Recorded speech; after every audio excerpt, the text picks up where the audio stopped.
The alarms didn't sound at first. That was the strange thing.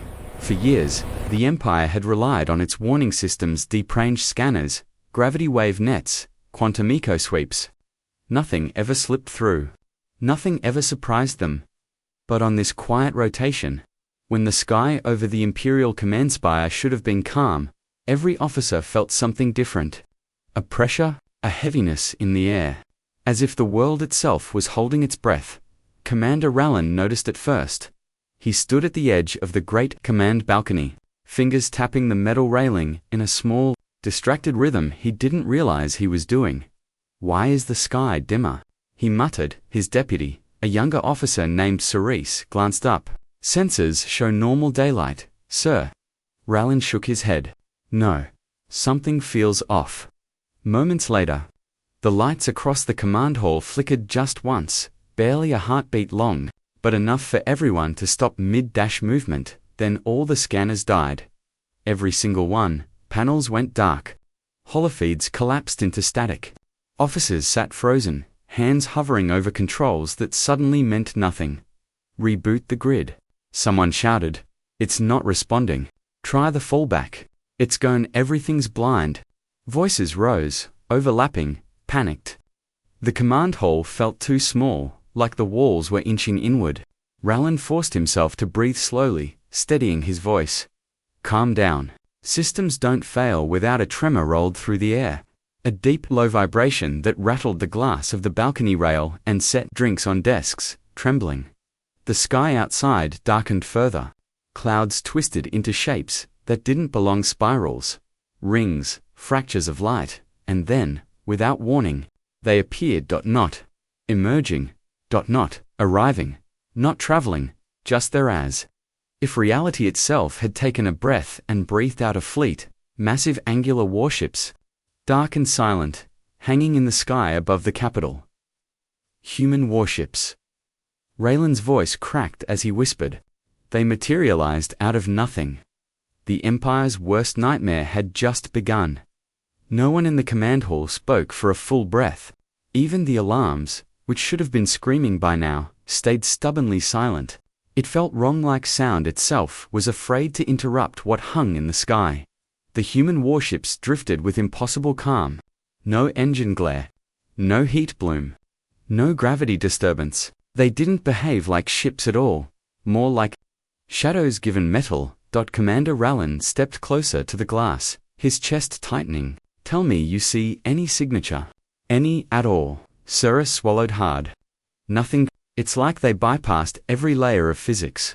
A few officers gathered behind them, whispering in fragmented panic. "How did they? They weren't there 1 second. Humans can't do that." "They shouldn't." Rallen lifted a hand. Enough, but even he didn't believe his own command.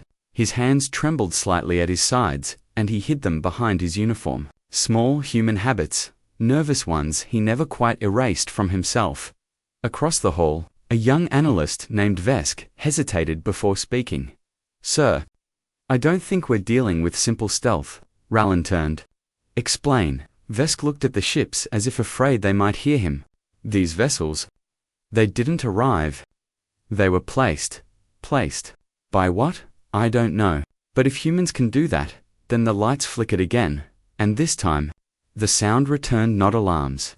Not machinery, but a low hum, electronic, ancient, like a forgotten system waking up. After centuries of sleep, a holographic seal burst open in the center of the room. A message. Encrypted. Human. Officers stepped back instinctively. Rallen moved forward. Pulse hammering. The hologram stabilized into a simple line of text, glowing in cold white. "Do not attack. We are here to talk." A murmur spread through the hall. Humans wanted to talk. Rallen exhaled slowly, his voice barely above a whisper. What could terrify an empire enough?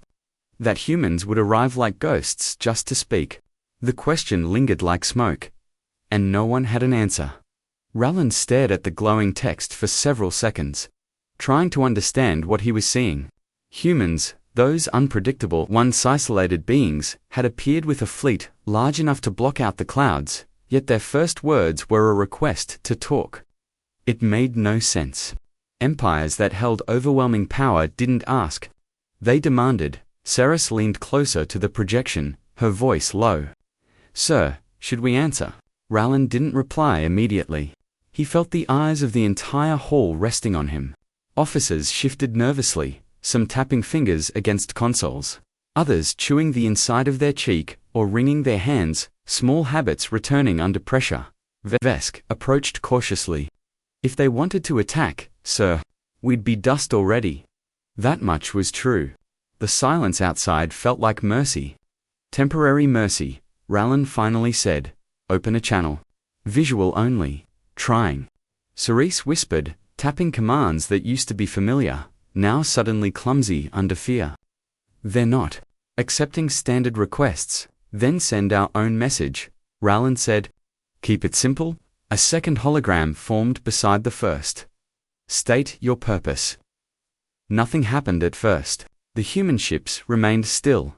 Colossal shapes, half hidden in distorted clouds. Minutes passed with unbearable slowness. An officer coughed. Another shuffled in place. Then the temperature in the room dropped. Lights dimmed. The hologram shimmered. A figure appeared, human. Not armored, not threatening. A calm face, weary eyes. A faint scar under one cheek. Someone who looked more like a tired traveler than a soldier. I am Captain Elias Ward. The projection said softly. We come with a warning. A warning, not a threat. Rallan stepped forward. Why appear like this? You frightened an entire empire. The human captain didn't smile. His expression darkened, as if remembering something painful. Because, Commander, something is coming, and we didn't want you to mistake us for the enemy. A chill ran through the hall. The enemy? Rallan exchanged a slow, uneasy glance with Ceres. What exactly is coming? He asked. The human captain lowered his gaze. Something that even we cannot stop alone. The room felt colder after Captain Ward's words. Not physically, just in that deep, instinctive way people react when they hear something they're not prepared to understand. An empire, frightened. Humans, asking for help. None of it fit together. Rallan studied the human's face on the hologram. Ward looked exhausted, as though he hadn't slept in days. His shoulders carried the weight of something far larger than himself. Rallan cleared his throat. Captain, what kind of enemy forces a human warfleet to appear inside our borders without warning? Ward hesitated. That alone spoke volumes. Humans didn't hesitate when boasting, or threatening, or warning. It's complicated, Ward said quietly.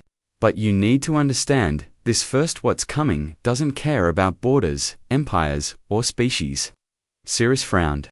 Are you saying it's a new empire? Ward shook his head. Not an empire. Not a fleet. Not a civilization. His voice grew softer, almost like he didn't want to say the next words out loud. It's a devourer. A void-born intelligence. It moves like a tide, and it consumes. A murmur rippled across the hall. Officers exchanged uneasy glances. Someone whispered, he's lying. Another muttered, humans exaggerate. Always have. But Ward's eyes didn't hold the look of a man exaggerating. They held the look of someone who had witnessed something he wished he hadn't. Raylan stepped closer. Why warn us? The Empire has been your rival for decades. Ward exhaled slowly. Because rivalry is meaningless when extinction is on the table. He paused, brows tightening. We detected the first breach weeks ago. We contained it, barely, but our projections show the next one. Opens in your territory. Silence followed long, heavy, suffocating. Ceres whispered, you're telling us the enemy will appear here. Ward met her eyes through the hologram. No, I'm telling you, it already has. The room froze, and outside, the sky began to change again. The sky outside twisted in slow, unnatural motions like someone was stirring storm clouds with an invisible hand. Thin streaks of violet light flickered through the grey, branching out like veins. Officers rushed to the balcony windows, some pressing their hands to the glass as if trying to steady themselves. Raylan's pulse thudded in his throat. Captain Ward, he said carefully, What exactly are we seeing? Ward's hologram flickered. Static crawled across his image. For the first time since appearing, he looked alarmed. It's starting sooner than expected, Ward muttered. Your atmosphere is reacting to the breach. The fabric between real space and the void is thinning. The void, Ceres repeated under her breath. You mean the place your senses can't map? No, Ward said. The place no one's senses can map. A deep rumble rolled across the sky, shaking dust from the ceiling. Officers ducked instinctively. The sound didn't feel like thunder. It felt worse like a massive door being pushed open from the wrong side of reality. One young technician, barely past training age, whispered to himself. This can't be happening. This can't be. Rallan lifted his voice. Hold positions. No one panics. Captain Ward, can we stop it? Ward didn't answer immediately. His jaw clenched. We're trying. My fleet is deploying containment fields. They'll look like glowing arcs, don't mistake them for weapons. As he spoke, the human warships outside shifted formation. Energy domes flickered around them, shimmering with blue and white currents. They pushed outward, expanding toward the disturbance. But the sky swallowed the light. The clouds thinned. Then tore open. A jagged wound of darkness spread across the horizon. Not black, worse. A color that didn't belong in any natural world. A hole with edges that rippled like living tissue. Someone gasped. Someone else prayed. Ceres stepped back, trembling. Something is coming through. Rallan stared at the widening breach. Captain Ward, he said quietly, tell me, there's a plan. Ward looked away, just for a moment. There is, he said. But you're not going to like it. The breach widened until it felt like half the sky had been replaced by a living wound. Shapes moved inside its shadows without bodies, silhouettes bending in unnatural angles, as if space itself struggled to hold them. Every officer in the command hall froze. Their hearts seemed to beat in the same terrified rhythm. Rallan forced himself to speak. Captain Ward, what is your plan? Say it now. Ward exhaled, steady but grim. We're going to seal the breach, but the energy we need, it's enormous. If we use our entire fleet alone, the collapse might rebound and tear open to more breaches. Ceres's eyes widened. So you need our reactors. Ward nodded. Your planetary grid, your pulse generators, your core stabilizers, everything you can give. We link our systems and fire together. Rallan didn't hesitate. Do it, officers turned toward him in shock. Commander, the humans. We can't trust. He raised his voice. If we don't live long enough to regret it. A silence followed, then slow nods, one after another. Hands moved over consoles. Power grids shifted. Heartbeats calmed. Just slightly. Lights across the capital brightened as the Empire redirected every lumen of energy toward the humans' formation. The human fleet responded instantly, their reactors flaring bright white, glowing like newborn stars. Ward's hologram steadied, his voice softer. Thank you. Raylan allowed himself one breath. Let's finish this. The human and imperial energies surged upward together. The sky shook. The breach convulsed like a wounded creature. Light spilled across the horizon. Blinding, pure, forceful, and then the wound collapsed. The sky snapped back into itself, with a thunderous shockwave that rattled windows and sent papers flying. But the darkness was gone. The horizon was clean. The world was safe. For a long moment, no one spoke. Then Ceres whispered, "We did it." Together, Rallan looked at Ward's fading projection. Maybe humans aren't our rivals, he said quietly. Maybe they're the reason we survive. Ward gave a tired smile. Welcome to the future, Commander. And the transmission ended, leaving an empire forever changed.